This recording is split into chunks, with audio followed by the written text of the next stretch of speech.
بسم اللہ الرحمن الرحیم۔ السلام علیکم ویورز، آج کی ویڈیو میں آپ کو حج کے پہلے دن کے بارے میں بتاؤں گی۔ حج کے 5 دن ہوتے ہیں، یعنی 5 دنوں میں حج ہوتا ہے۔ اسلامی تقویم کے 12ویں اور آخری مہینے ذی الحجہ میں دنیا بھر کے مسلمان سعودی عرب حج کے لیے جاتے ہیں۔ اس دفعہ پاکستان سے بھی مسلمانوں کی ایک بہت بڑی تعداد حج کے لیے سعودی عرب گئی ہے، لیکن ان میں سے 67,000 لوگ ایسے ہیں جو کسی وجہ سے وہاں نہیں جا سکے، اور یہ ان کے ساتھ بہت بڑی زیادتی ہے، جو کہ پرائیویٹ حجاج تھے جن کی وہاں پر سعودی عرب روانگی ممکن نہیں ہو سکی۔ میری ان کے ساتھ دلی ہمدردی ہے، اور ہم سب ان کے لیے دعا گو ہیں کہ اللہ تعالیٰ ان کے نصیب میں آئندہ سال کا حج لکھ دے، آمین ثم آمین۔ حج کے جو 5 دن ہوتے ہیں ان کا آغاز 8 ذی الحجہ سے ہوتا ہے۔ اس دن کو یوم الترویہ بھی کہا جاتا ہے۔ اس دن حجاج کرام احرام باندھ کر مکہ مکرمہ سے مینا کی طرف روانہ ہوتے ہیں۔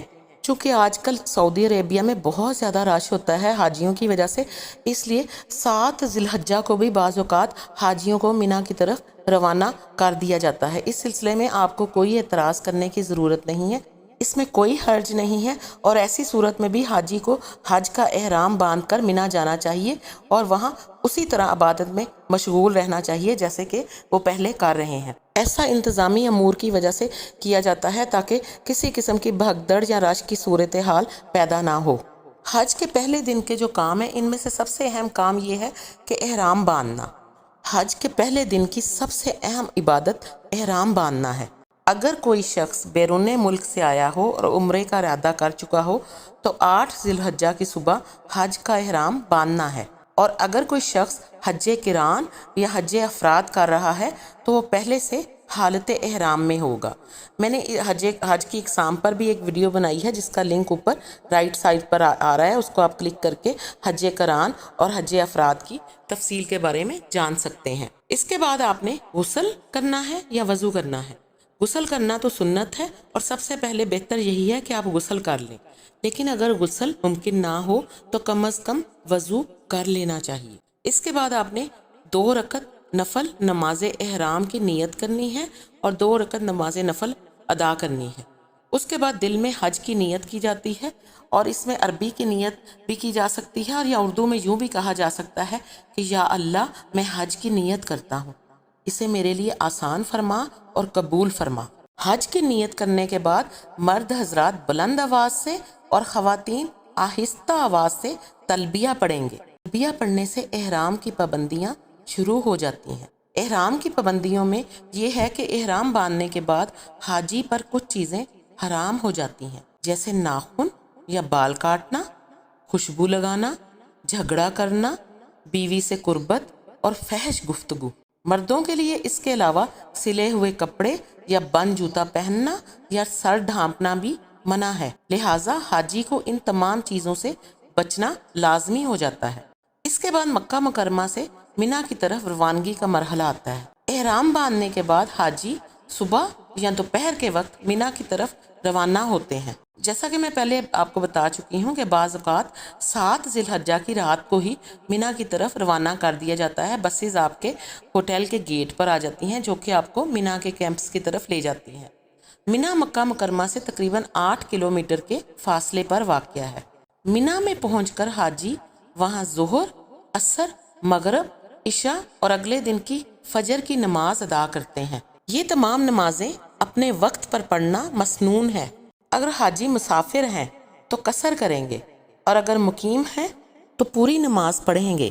پاکستان سے جانے والے حاجی حضرات وہاں پر قصر نماز ہی ادا کرتے ہیں۔ مینا میں حاجی رات گزارنے کے ساتھ ساتھ عبادت میں مشغول رہتے ہیں۔ اس دوران تلبیہ کثرت سے پڑھنا چاہیے، اللہ کا ذکر کرنا چاہیے، دعائیں مانگنا چاہیے اور تلاوت قرآن میں وقت گزارنا چاہیے۔ اپنے اللہ کو راضی کرنے کے لیے جی بھر کر عبادت کریں، روئیں، گڑ گڑائیں، دعائیں مانگیں، نوافل پڑھیں اور اپنا سارا وقت عبادتوں میں گزاریں۔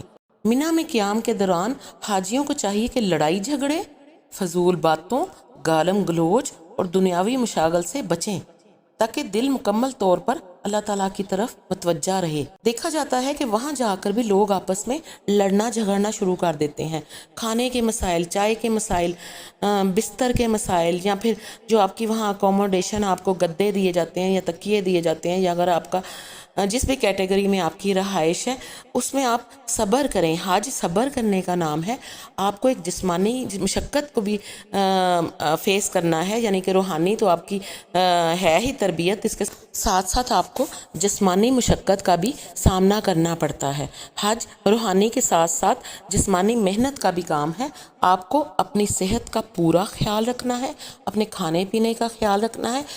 اپنے ساتھ آپ نے کھانے پینے کی کچھ چیزیں یعنی ایک تو اپنے پانی کی بوٹل ضرور رکھنی ہے چھوٹی، اور اس کے علاوہ آپ نے اپنے ساتھ کچھ کھجوریں رکھ لیں، یا چھوٹی چھوٹی کھانے پینے کی جو چیزیں ہیں، ڈرائی فروٹ بھی آپ رکھ سکتے ہیں۔ اگرچہ گرمیاں ہیں لیکن آپ تھوڑا سا کھا لیں تو آپ کو بہت زیادہ تقویت ملتی ہے، اس لیے آپ ڈرائی فروٹ بھی ساتھ رکھ سکتے ہیں جو کہ آپ بالکل لمیٹڈ سی مقدار میں کھائیں۔ آج کا پورا دن یعنی 8 ذی الحجہ کا پورا دن آپ نے عبادت میں مینا کے کیمپس میں ہی گزارنا ہے۔ آپ خوب آرام کریں اور خوب عبادت کریں۔ یاد رکھیں آپ پوری دنیا کے ان چند چنندہ لوگوں میں سے ہیں جن کو کروڑوں مسلمانوں میں سے اللہ تعالیٰ نے اپنے در پر حاضری کے لیے بلایا ہے اور حج کے لیے منتخب کیا ہے۔ جاتے وہی ہیں جن کو سرکار بلاتے ہیں۔ یہ بات بالکل صحیح ہے اور آپ نے خود بھی اس بات کا ضرور مشاہدہ کیا ہوگا۔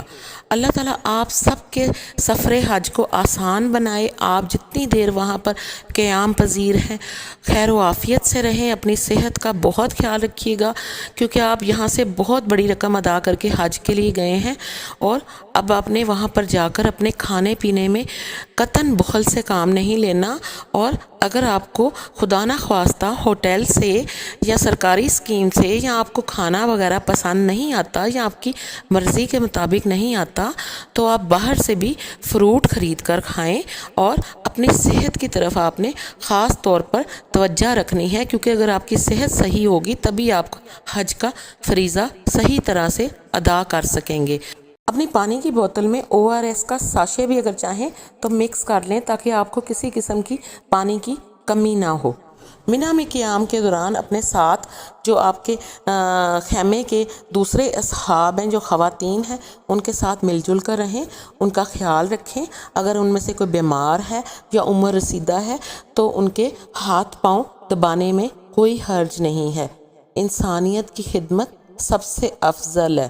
اللہ تعالیٰ آپ سب کی جائز حاجات کو پورا کرے، آپ سب کی دعاؤں کو قبول کرے۔ پاکستان کو اپنی دعاؤں میں خاص طور پر یاد رکھیے گا۔ اپنا اور گرد و نواح کے لوگوں کا بہت خیال رکھیے گا۔ جزاک اللہ۔ اللہ حافظ۔